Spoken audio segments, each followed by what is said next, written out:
Oui, le racisme anti-blanc existe bel et bien. Désolé pour toute la gauche et les médias bien pensants qui, depuis des années, nous rabâchent que c'est une invention de l'extrême droite. Aujourd'hui, la justice est obligée de le reconnaître noir sur blanc.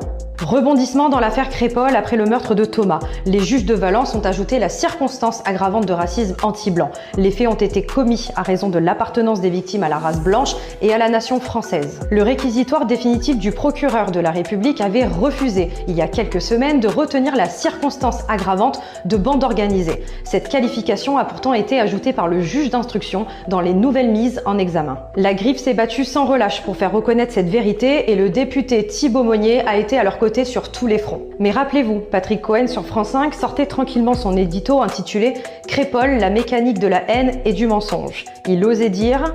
Dans ce village de la Drôme de 500 habitants, il y avait un bal dans la salle des fêtes. En fin de soirée, une dizaine de jeunes se mêlent aux 400 participants. Ils ne sont pas du village, ils sont venus pour s'amuser, pour draguer les filles. Ou encore... Rien ne prouve que les jeunes du quartier de la Monnaie étaient venus casser du blanc. Pour finir par cette phrase ignoble en riant... Et les bals tragiques, comme on disait souvent, sont aussi vieux que les fêtes de village. Un édito scandaleux, révisionniste qui minimisait tout. Les couteaux, les cris, on est ici pour tuer des blancs, on va planter du blanc. Et le fait que Thomas, un gamin de 16 ans, ait été poignardé en plein cœur. Ou encore chez Quotidien.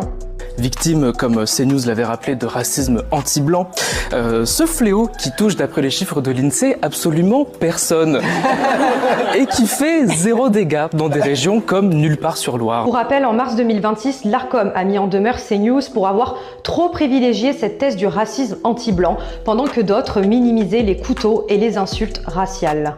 On attendra bien évidemment leurs plus plates excuses. Imaginez l'inverse, si un groupe de jeunes blancs avait fait la même chose à un jeune maghrébin, on aurait eu le droit à des émeutes partout en France. Des plateaux télé en boucle, des marches blanches géantes et des ministres en pleurs à l'antenne. Là, silence, minimisation et on passe à autre chose.